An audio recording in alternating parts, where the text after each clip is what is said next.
NewGenGamers.com.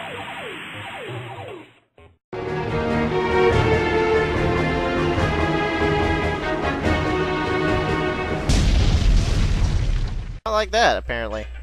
So here we see the multi-layered dungeons again. This isn't a full dungeon. This is just another little It's a little tunnel. cave. Yeah, just a little cave to explore. And these are scattered all throughout the land.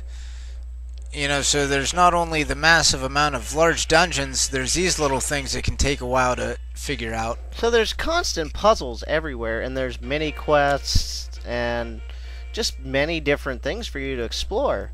And it gives you, you know, such depth that you could play this game for, oh, I don't know, years and still not find everything. Unless you're, you know, looking at a guide or something. And there was a guide released along with this from Nintendo and Nintendo Power to help players along when it first came out. And it was a huge guide.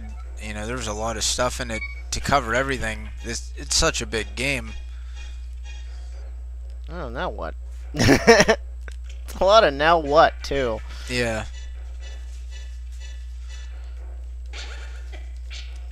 And as you can see, when you have full hearts, like I did for the half second there, you get your ranged attack with your sword. Oops. I'll just drop down here. See if we can get out of this area.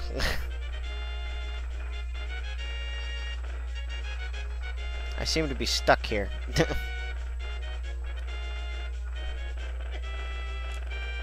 I don't have my flute to fly away.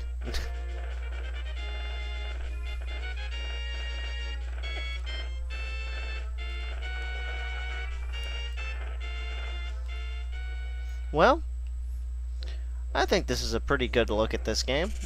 What do you think, Ron? Yeah. Think we've covered just about everything. So, we will say, as we're closing out the Super Nintendo here, that Nintendo definitely took it to the next level with the Super Nintendo and, you know, brought everything that they could bring to the table. And, you know, eventually won the console war. You know, it took down to the wire, but they eventually won. But the 16-bit era was more about competition than actual, you know, anyone dominating. Yeah, there was a lot of different ideas out there, and this one worked for Nintendo, and it made them a lot of money, so I guess that's winning.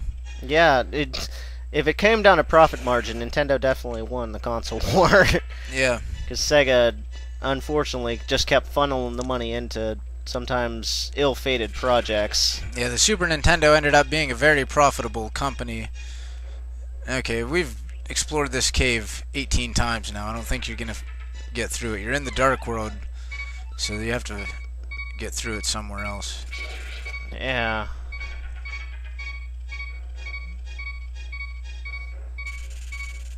Just kind of got stuck in a loop there.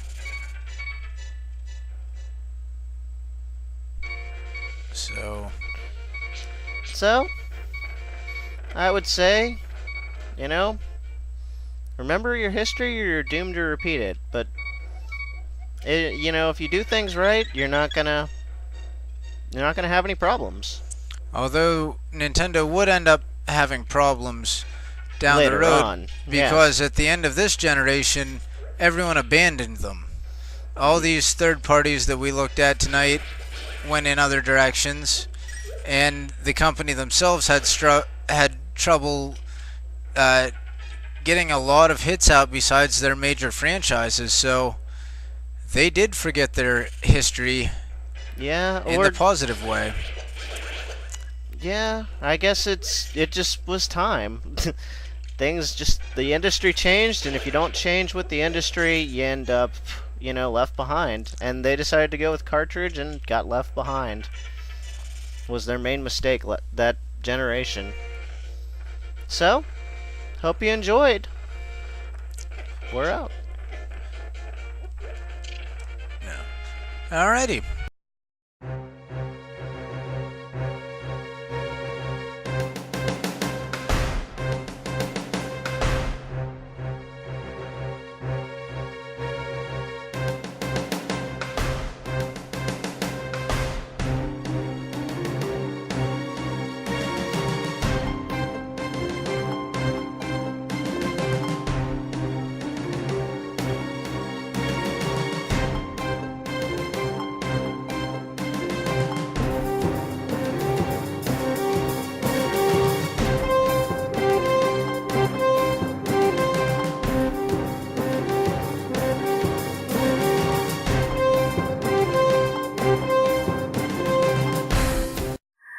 NewGenGamers.com.